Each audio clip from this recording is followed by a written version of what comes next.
upstairs on the balcony level. I'm going to ask you to please come down now and take a seat.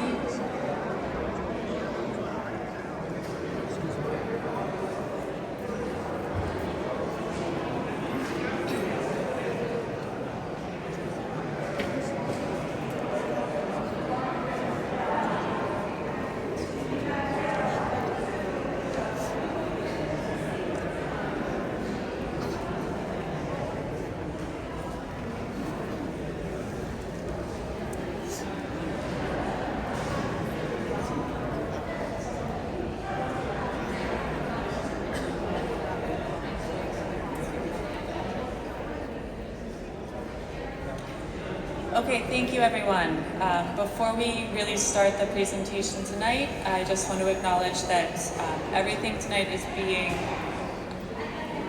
Hi folks, if I could ask you to stop talking and just take a seat quietly, thank you.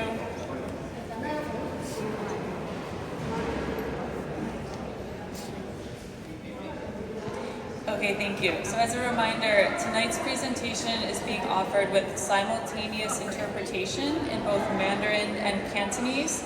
So I'm going to give the microphone to one of our interpreters right now. I just want to make sure that everyone who needs a headset for the live interpretation has one. If you don't have a headset and you would like that, if you'd like live interpretation, just raise your hand and someone will come over to assist you. 晚上好，大家好。今晚嘅會議咧係有呢個同聲傳譯嘅，有廣東話、普通話嘅。如果你需要聽廣東話或者普通話嘅話咧，要攞個耳機。如果你冇攞耳機嘅話咧，請舉手，我哋會攞俾你嘅。晚上好，大家好。今天晚上的會議呢會有一個重聲傳譯的服務，所以呢，如果你想聽普通話的話呢，請你要拿個耳機。另外呢，如果現在沒有的話呢，你可以舉手，我們會工作人員拿給你的。仲有一樣嘢就係話咧，如果今晚結束之前咧，你哋將個耳機交翻俾我哋，好唔好？另外就是說，今天走之前呢，你要把那個耳機還給我們啊！謝謝大家，唔該晒。Okay, thank you. On behalf of City Hall, the New York City Department of Correction, the Mayor's Office of Criminal Justice, Correctional Health Services, and the Department of Design and Construction, as well as our design team, HOK, who's here with us tonight. I'd just like to welcome you all and thank you all for coming out. I know a number of you have made your way here from an earlier community meeting, so thank you for your dedication and for making time for us tonight. This is our second of 4 community design workshops for the Manhattan Borough-based jail facility. So the purpose of tonight's meeting, we're going to show you the updated design. The designers are also going to walk you through all the feedback that they heard from the last community workshop and how that feedback has been reflected in design updates and changes.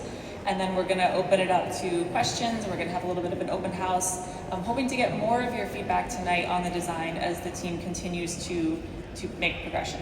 So thank you all for coming out, and without further ado, I'm going to turn it over to Amang Shan from HOK. Thank you. Welcome and good evening. Today is our second workshop for the Manhattan facility in the Borough-based jails program. I'm Aman Krishan. I'm the design principal with HOK Architects. I have with me Autumn Visconti, who's our regional leader of landscape practice, and Jeff Goodale, who's our Director of Civic and Justice Practice. So we have a lot of design update to share with you since we met in August. We'll walk you through our community engagement process as well, but it's a lot of information, so we encourage you to take advantage of the open house and take a few minutes, digest the information. They're on boards upstairs. We have some index cards for you to provide your feedback, or perhaps write some questions, and really focus on the design discussion today so we can take that away and have that positively shape our project. So we've met with this group in August. We've met with a number of members of this group. We've also hosted a minority and women-owned business workshop in August to have them engage with the project. We will be coming back to the community board to make a presentation in early December before we take all of the feedback and the input that the community has provided to make the conceptual submission to the Public Design Commission. We will then come back to you twice and the community workshop, so there's 2 more opportunities for us to have a conversation and engage. We will also have another 2 community board presentations. There's a lot of opportunity to have this discussion, and they will inform our submissions for the preliminary design and our final design submission.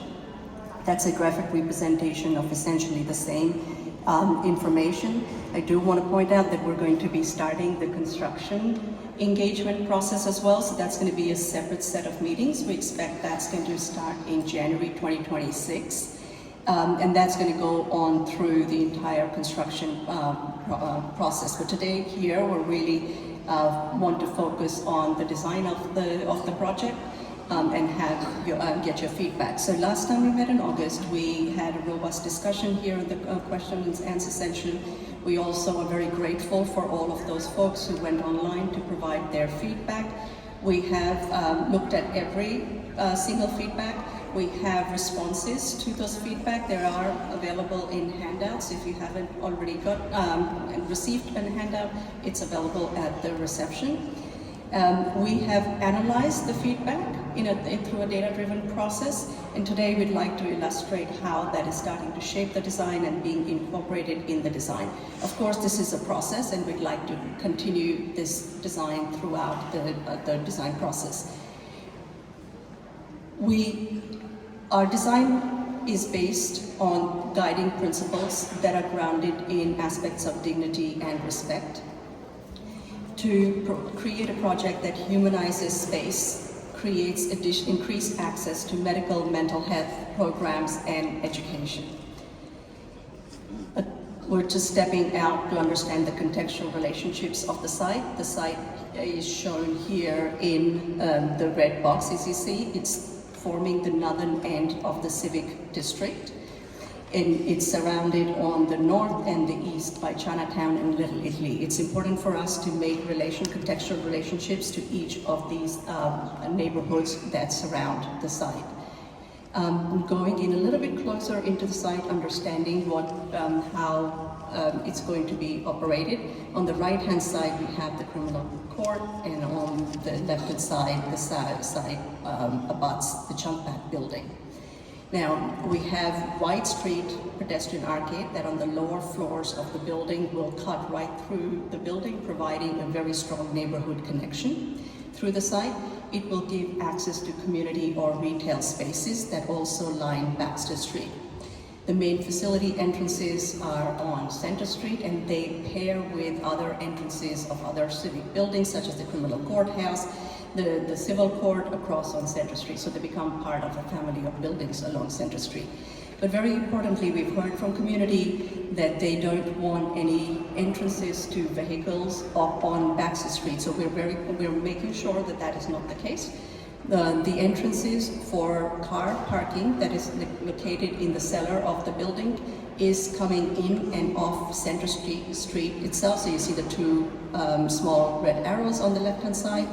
And then we have a space between the new proposed facility and the courthouse. That's the Sallyport driveway that's open to sky. And the entrance to that Sallyport driveway is off Center Street, and it exits onto Baxter Street. And that's in direct response to the community concerns that we have heard so far. All loading operations are going to happen off the Sallyport driveway and not off of the main public streets. Associated with the same entrances and the requirements is how we have placed space. It's really important, again, to say that along Center Street is where we've located the public lobbies, the identity or the main entrances to the facility. And then White Street Arcade, which becomes a very important neighborhood connector and is central to our approach to the design that connects between Center Street and Baxter Street, integrating the project into the neighborhood itself, and it's flanked by community or retail spaces. And White Street then also connects to incredibly important public open space of Columbus Park, and then down to Collect Pond Park as well. I'd like to invite Autumn to talk to you about our public realm approach. Thank you, Aman. So we're going to kick it off and give an update about our design updates as regards to the public realm, and then we'll pass it off back to architecture and interior spaces. So since our first community design workshop, we've heard many voices about different aspects of the design as it relates to the public realm. And we've done our best to tally up what a lot of these concerns relate to in different kind of categories as part of the design. Some of the primary comments that we've heard relate specifically to site security and safety. There was a lot of concern about light and shadow and casting a shadow over Columbus Park, which we are not casting a shadow. There was a lot of concerns about vehicular circulation around the building, as well as through White Street Arcade, as well as Baxter Street being the kind of entrance to the community space, and how can this feel like a lush and beautiful public landscape. What we've heard as part of our key takeaways from the last community design workshop relates to these different buckets. As such, the design and program relating specifically only to the White Street Arcade should be seen as a people-faced community and retail space that fosters both connectivity, comfort, and activation. So it's a really key aspect in the design update that we're going to show you tonight. We are also prioritizing public safety as a part of the public realm design, and is paying a special attention to the White Street Arcade. We also heard the need for providing more daylight at street level, creating a green, well-lit streetscape, and providing more information on the landscape design. So we're going to show a couple of diagrams and some illustrative renderings that will show how we've updated our design based on your community feedback. This includes creating the White Street as an accessible, people-focused, community and retail-centered space with abundant planting and diverse seating types. It's really important for us to activate this public space. It is the heart of the public space for this project. We also want to promote safety as much as possible, not only with extra lighting, but also providing clear lines of sight, abundant seating, and clear path widths for ease of walking and mobility through the site.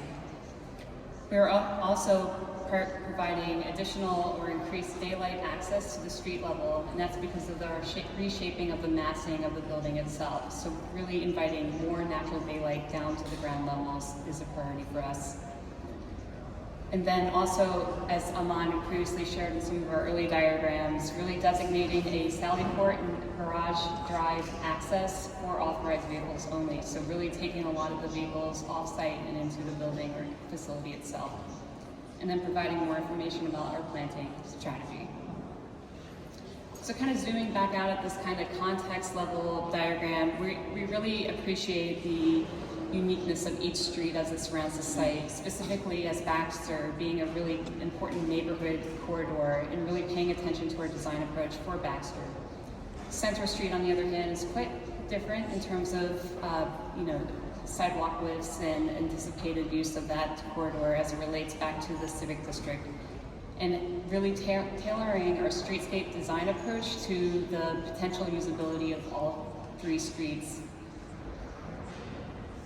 So if we're looking at a plan diagram, again, highlighting the kind of massing as it touches the ground and how we're carving back the corners of the building so you maintain a continuous visual access to both public parks, that being Columbus Park as well as Collect Pond Park.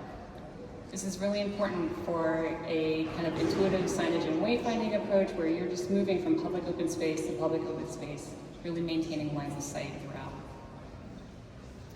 Animating a little bit more of what the ground floor use is at the first floor, really using the space as it relates to community or retail activation for the White Street Arcade, and really thinking about how the frontage of these retail or community spaces are going to activate this arcade and really giving life to the public realm space.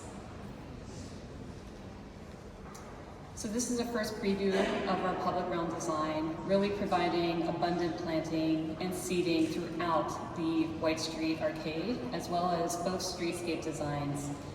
We're showing ample planting, a lot of trees, again, providing more trees than what has previously existed, a number of pervious surfaces to really absorb stormwater runoff, and providing abundant seating types that you will see in the upcoming renderings. Taking a little bit of a step back, we really wanted to revisit some of our goals and objectives as it relates to the public realm, and they kind of fall within these buckets of creating an open space to the sky, primarily at the entrance of the facility, providing generous dimensions in terms of height and width to really feel like a public open space that really breathes life to the community. Providing lighting 24/7 is a key aspect as it relates back to the security design. Comfortable seating, abundant greenery, and then really activating the public space with different storefronts. Our overall furnishing strategy relates to providing diversity. Different types of seating is really important because we really want to cater to different user groups, whether it's collective social seating or independent or more individualized seating as it relates back to the streetscape. We want to provide different use types for everybody. This kind of gives an overall look and feel of the different furnishing types. We're providing opportunities for social interactions such as gaming or any kind of interaction where you really enjoy sitting within a planting zone and really feeling a more total immersion to the landscape. And in terms of our planting palette, our next steps is really refining the planting palette to relate back to the larger city context. What kind of street trees do you currently see in your community? And would you like to see more of those kind of blend into our overall site design? So this gives an aerial overview of the White Street Arcade, and we're really working our best to transform White Street into a living arcade, kind of like the People's Arcade, where we're providing abundant planting, fixtures for lighting, clear path widths, and different and diverse seating types. This is a view at Center Street, facing the front entrance of the building, really providing abundant planting, integrating as many security design elements, and this includes protective barriers that really help protect the public realm, and integrating those back into the planting areas. These are your bollards that us typical New Yorkers usually see on a day-to-day basis. Using street furnishing as a way to integrate security design as a civic amenity. This is the same view of that street, so really providing abundant trees as a way to kind of break down the scale of the site, as well as using landscape to help break down the scale of different grade changing elements. And then using the site security design features as part of the landscape and streetscape design. Kind of moving over into the White Street Arcade, here you can see a collection of our different seating types, particularly in relation to some of the social activities that we anticipate within the arcade, such as gaming, different seating arrangements that relate back to the landscape, and integrating boulders that relate back to Columbus Park. So this is looking at Baxter Street while you're in the White Street Arcade. We really envision this as a kind of civic gateway that really connects one side of the site to the other, from Center to Baxter, and providing as much seating and opportunities for socialization as much as possible. And closer to the Baxter side of the building, we envision using abundant planting, raised seating beds, raised planting beds that double as seating, as well as abundant boulders that double as protective design measures. So we're really drawing inspiration from nature and from the adjacent parks and pulling that into our design details, because we really want to feel a seamless transition from park to park. And then on the other side of the building, this is Baxter Street, really harnessing and using landscape to help create a lush and green environment that is welcoming, that also doubles as an integration for security design as it wraps around the building. So I'm going to hand it back over to Aman, who will give you an update on the architecture. Thank you. So in architecture, we heard from the community about neighborhood context, massing, materiality of the building, the use of community and retail spaces, and how they are being planned for the site. We understand the community is very invested in reflecting the identity of the neighborhood through the architecture of the building, having that be integrated, having that fit into the building. We are committed to achieving that goal with you. There were some questions to clarify the height of the proposed facility, especially in relationship to the criminal courthouse. We have some information for you a little bit later on. In terms of materiality, we know the community would like to see it integrated with similar to the limestone or granite that is used in the Civic District or the brick that is prevalent in Chinatown. And then you avoid the use of excessive glass. We hope that, and we are absolutely incorporating that into our design. And then, the success of community and retail spaces is really going to depend on how successfully they integrate into the neighborhood. So that is something that we're committed to as well. We have, since we met you again in August, we have updated our design quite significantly, in particular to reflect some of those community comments and community concerns. The materiality is very different from what that you'll see today. We have incorporated warm material that is inspired by brick, that has the texture, the warmth, the scale, the fine scale of brick that relates to human scale. We will show you our massing and the height of the building, especially that we're carving back the envelope from the permitted ULURP, so it's smaller than the permitted ULURP, and we're stepping it down to the north and the east. Again, we're creating a strong relationship to the neighborhood buildings and to the civic buildings through materials and scale.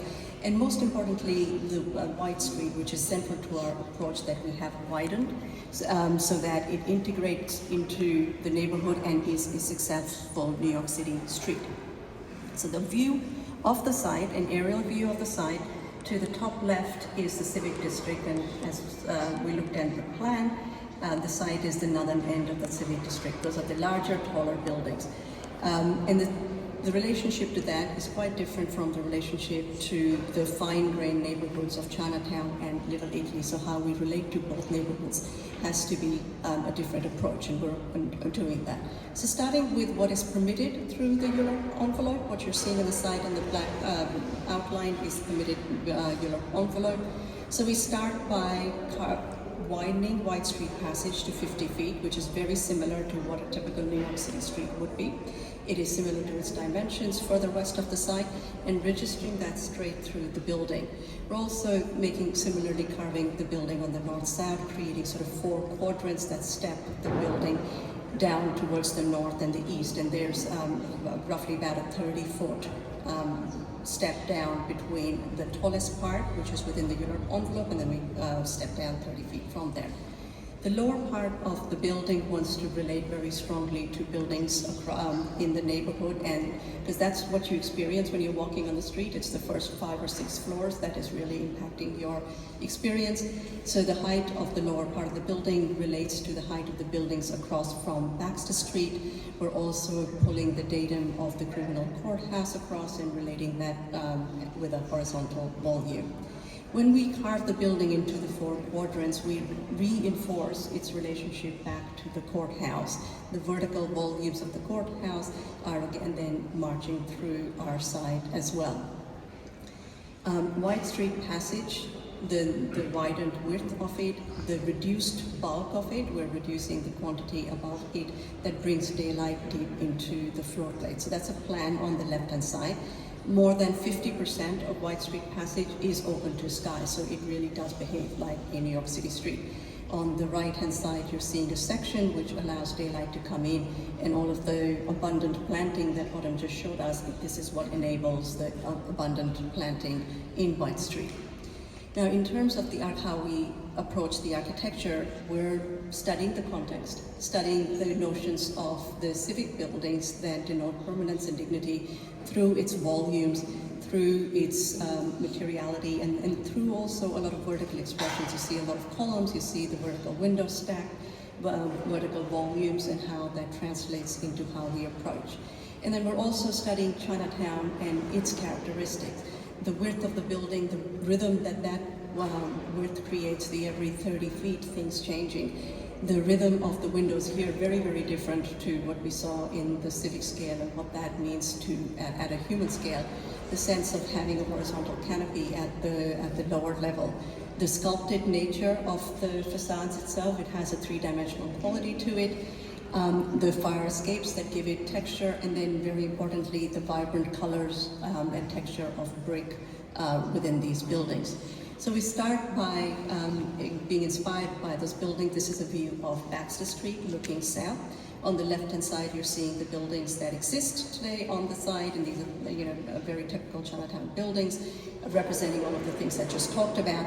So we're learning from that. We've incorporated a warm material. So last time we had shown you a green-colored material based on community comments that we heard back. We've turned it into something that's inspired by brick, that feels like brick, has a texture and scale of brick. The facade itself is undulating, so it breaks the scale down. It creates that same sense of rhythm, of movement of the windows that you see on the fine grain of Chinatown side. We step on the other side of the project, which is the civic district. We're using a similar undulating facade, but here as you see on the top left, the materiality is a little bit different. This is inspired by the granite and the limestone facades that you see on the City Hall or the Supreme Court or other civic buildings.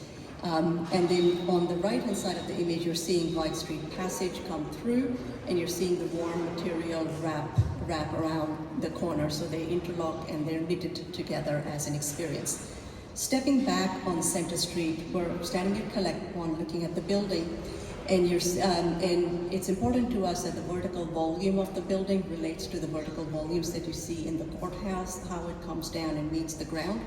You see the vertical windows, the pattern of the solid and windows on the courthouse, the same sort of opaque and glass that we are using in our facilities, sort of creating that strong dialogue with other civic buildings. Close up on Center Street, we're standing at White Street. On the left-hand side is the entrance to the main facility, which is a glazed facade, being transparent, bringing in daylight into the facility. And then on the right-hand side is you're seeing White Street Arcade lined with community or retail spaces, which wraps in that warm materiality, clearly provides signage for retail, the same horizontal bands that exist in Chinatown, providing glazing, which is balanced with the warm material so that there is view of the retail inside. There's a lot of activation and relationship on the street outside to the program inside. The image on the right-hand side is the view of the White Street. When we're standing on White Street on the west side of the side and looking back, so you see the width of White Street is really matching the width of the buildings, of the space between the buildings. White Street is registered through the buildings, separating out the north and south volumes, breaking the scale of the building down. On the image on the left is the view from north, employing a similar strategy in being able to step the building down and break the scale up. A view from Columbus Park, which again reinforces the relationship of the courthouse, the vertical volumes of the courthouse, the vertical expression of the courthouse through the facility itself. At the street scale, we're standing on the corner of Columbus Park looking down Baxter Street, incorporating retail along Baxter Street so it creates a vibrant experience. And you can see retail and community spaces that will activate the street and feed Chinatown's very vibrant street. We also have today at the back behind the model city representatives from DYCD who you can talk to talk about the planning of the community or retail spaces. So please feel free to have a conversation back there. A view of White Street, we're cutting through the building. We heard about, we don't want excessive glass in the neighborhood, it feels alien to it, so we have taken that away, balanced that with that warm material undulating facade as it moves through the street, providing clear identity for retail and mimicking that sense of rhythm of the Chinatown buildings as it walks through the city. A view along White Street Passage, which will be incredibly important to make this into a successful New York City, so it knits into the neighborhood character and context, and ties together the Civic District and the Chinatown neighborhood. I'm going to ask Jeff to talk us about through the interior spaces. Thanks, Hannah. So Jeff Goodell and I have prime responsibility for the architectural and security planning of the facility, and we'll talk about the development of the interior spaces. So first we're going to talk about the public spaces. Interior design creates a calm and welcoming atmosphere, using warmth, using warm materials, and using natural materials. A variety of seating for different accessibility, universal accessibility, and the ability of a lot of people to use this space in different ways. We're bringing in a lot of natural light throughout the facility. We're putting a real emphasis on windows throughout the facility to bring in light. And then also thinking about, again, multi-generational use for children to all the way to elderly and everybody in between to be able to effectively use the facility. As we look at the lobby, you heard a lot about how the building is, its appropriateness as an asset within the community.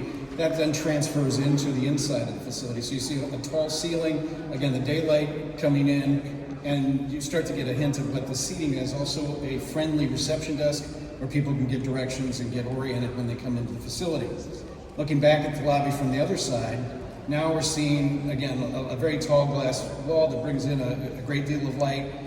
Supervised children play area, areas for teenagers, areas for people to get work done, and also to be able to sit and actually speak in groups in an area that can be very anxiety producing, but we're taking steps to reduce that anxiety. Moving upstairs, where family and other visitors are going to see the residents here, the people that are here. Again, it's in an area where a lot of daylight comes in, transparency into the building, different materials, higher ceiling, and furniture that's appropriate for the use that would again be more residential in look and feel than institutional. This is the non-contact visiting. So there's two different types of visiting. One where people are sitting at tables, others that is in a more secure environment. But again, that use of daylight, the use of color, and the use of warm materials are again being used to bring down anxiety and to help people feel more comfortable within this setting. I'll talk about the interior secure space where the people in custody and staff will be. We heard some real key areas about security, about being able to control views, and also what kind of a facility it is for the people inside and their ability to use programs and other offerings as far as treatment. So these approaches that we're using here, design a safe and secure environment, that's always the utmost importance. Designing cell windows, and we'll show you that optimize security, safety, and privacy, but also provide views for people inside. And then provide access to program space and mental health treatment, access to care 24/7 within the facility and readily at the living units. In order to improve security, we are really taking very seriously having clean lines of sight, use of technology which keeps people safe, also provides accountability, anti-ligature fixtures and security barriers throughout. Very importantly, the ability to control smoke and other life safety strategies to keep people safe. Program space provided for education, vocation, spirituality, counseling, and fitness, and then access to care throughout for all people within the facility. This is a typical day room, 2 levels. This can be up to 40 people in one space. You can see around the perimeter. Those are the cell doors. On the inside are seating areas. There's also another variety of seating kind of off to the left. And then in the far left of this particular view, you see the view to the outdoor recreation, and that brings in more daylight. And again, that commitment to daylight, being able to use that to normalize this facility, to humanize the facility, and to bring in some of the best tenets of trauma-informed care. This is a therapeutic floor. It's one level. It's for people that really are needing more acute behavioral care. You see the number 1, that indicates where there is staff 24/7 at the ready for really their needs all the time.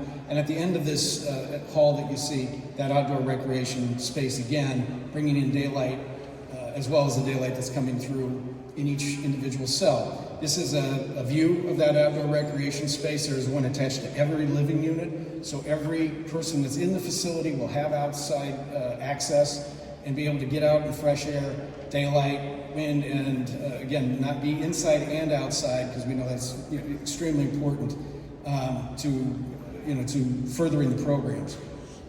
And the last one that we'll look at is the individual cell that contains the bed, toilet facilities, desk. It has a window to the outside. This window to the outside is a highly secure window, but it has a view outside with a frit at the lower up to 6 feet that obscures the view. So that's going to enhance the privacy for the people within the cell and also the neighbors on the outside. Now we are constantly doing studies around the facility to study sightlines and to always improve that, because we know that privacy and security are of utmost importance to everybody in the community. To touch back on what Armin brought up at the very beginning, these are important values that the city has conveyed and that we embrace as we continue to develop this facility and continue to develop it for its mission. The mission to go very long into the future, supportive environments, connected communities, civic asset, enduring resources, a building that's flexible, can change over time, but also provides that needed security. So with that, we're going to start the open house upstairs. There's refreshments, there's boards, and then we also have cards around that you can fill out questions, and we'll be able to answer those questions later. So thank you.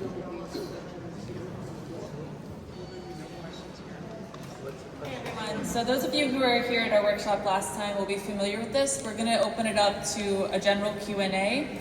But we will offer Q&A both in English in this room with live interpretation, and then also if you would prefer to answer your questions directly in Mandarin and Cantonese, there will be a language room over in the corner which you can use as an option. While people are getting up and moving around, we're going to have a brief period where there's also an open house. So as Jeff was just saying, there's refreshments and boards upstairs. We just went through a lot of information and a lot of design updates. So before we start the Q&A, we just want to give folks a chance to kind of take a look at the images in a little more detail, think about your questions, maybe grab something to drink, and then we'll come back. So let's say about 10-15 minutes, you can get up, use the bathroom, we'll all meet back here or in the language room. There's also, wait, don't move yet. There's also a table over there under the archway where the Department of Youth and Community Development, who will be programming the future community space, they have a table. So if you have feedback on what you would like to see in the future community space, please head over there and share your feedback now. Thank you.